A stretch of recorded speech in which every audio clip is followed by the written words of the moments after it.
मेरे गाइज, मेरे दोस्तों, मैं आज आपको कहानियाँ सुना रहा हूँ। आपको बहुत अच्छी लगेगी।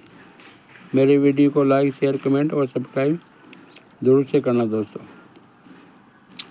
तो ये कहानी है एक जाट की। तो एक जाट था, उसका बेटा फौज में था।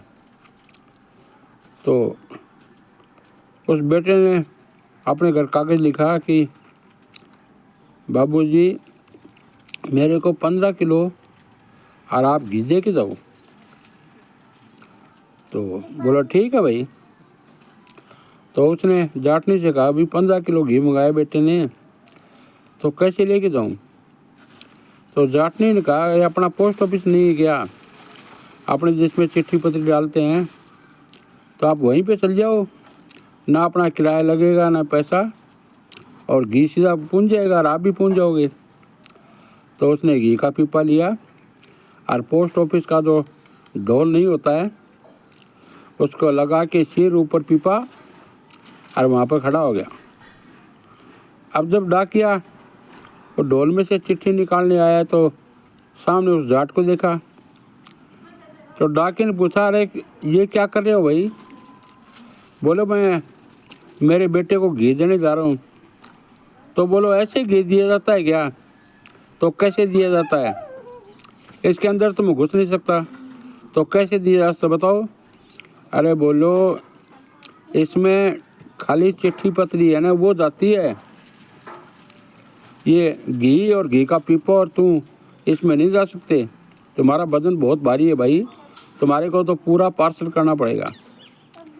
तो ये थी उस जाट की कहानी। अब दूसरी कहानी मैं आपको सुना रहा हूँ। दो जाट थे और एक था बढ़िया।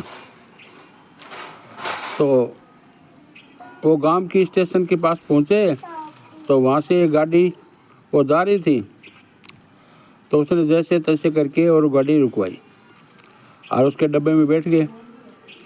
अब सामने एक था बढ़िया, वो भी बैठा हुआ था। अब साइड में जो चेन पुलिंग वाली जंजीर नहीं होती है, उस पर लिखा हुआ था कि भाई जहाँ भी आपकी इच्छा हो, कोई कारण हो, तो आप गाड़ी की चेन खींच के और ट्रेन रुकवा सकते हैं, और नाजायज़ कारण से आप ट्रेन रुकवाओगे तो आपके ऊपर 150 रुपया और फाइन लगेगा। अब दोनों ने अपनी अपनी जेब संभाली। एक के पास निकले 25 रुपये और दूसरे के पास निकले 20 रुपये। अब दोनों जाट आपस में करने लगे, यार 150 रुपये हैं अपने पास, तो दोनों मिला के 45 रुपये हैं, तो ये कैसे जुर्माना देना पड़ेगा अपने को। तो उन्होंने दोनों ने एक स्कीम बनाई कि अपने सामने बढ़िया बैठा है, ये जाने और इसका काम जाने, अपने दो और वो एक। कोई टीटी वगैरह आ गए तो कह देंगे, भैया ये सेठ जी का काम है, इसने खींची है चेन। तो बोलो ठीक है। अब दोनों खड़े हुए और जाके चैन से लटक गए। अब चैन से लटकते ही साथ और वो तो गाड़ी रुक गई। गाड़ी रुकते ही वो दोनों अपने ऊपर वो चादर रखे और दोनों सोने का बहाना करके और सीट पर लेट गए। इतनी देर में टीटी, पुलिस और गार्ड सब आके और डिब्बे में चढ़ गए। चैन किसने खींची, चैन किसने खींची? तो बनिए ने बोला कि चैन मैंने खींची। भाई तूने चैन क्यों खींची? बोले साहब, ये दोनों सोए हुए हैं, ये हैं डकैत। इसने तो मेरे पास 25 रुपये ले लिए और इसने 20 रुपये ले लिए, चाहे आप किसकी तलाशी ले लो, इसलिए मैंने तो चैन खींची है। अब उनकी तलाशी ली गई तो 25 रुपये एक के पास से, 20 रुपये एक के पास से, दोनों के पास मिलके 45 रुपये हो गए। अब जाट तो अपना मुंह बना के रह गए और बढ़िया निकला चतुर और दोनों को भिजवा दिया जेल।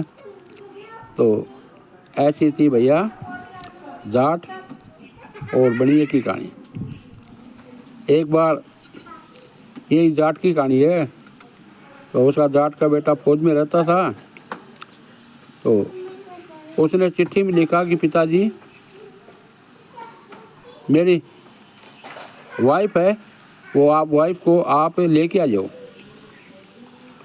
जब घर वालों ने ये पढ़ी तो ये वाइफ क्या होती है, तो पहले तो घर में ढूंढी वाइफ कहीं मिली नहीं, पूरे गांव में ढिंडोरा पिटवा दिया। अरे भाई मेरी फौजी की वाइफ गुम हो गई है, और जिस भाई को पता हो तो उसकी मदद करे वाइफ ढूंढने में। तो पूरा गांव खोज लिया लेकिन उसकी वाइफ मिली नहीं।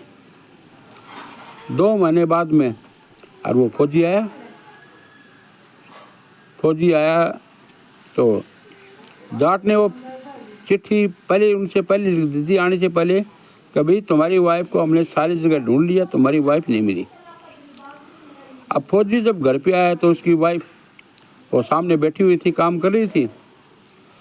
तो उसने जाट और जाटनी से पूछा कि माँ और बाबूजी तुम करे हो कि मेरी वाइफ गुम हो गई है, पूरे गांव में दिखा लिया, पूरे घर में दिखा लिया, तो ये सामने कौन बैठी है, यही तो मेरी वाइफ।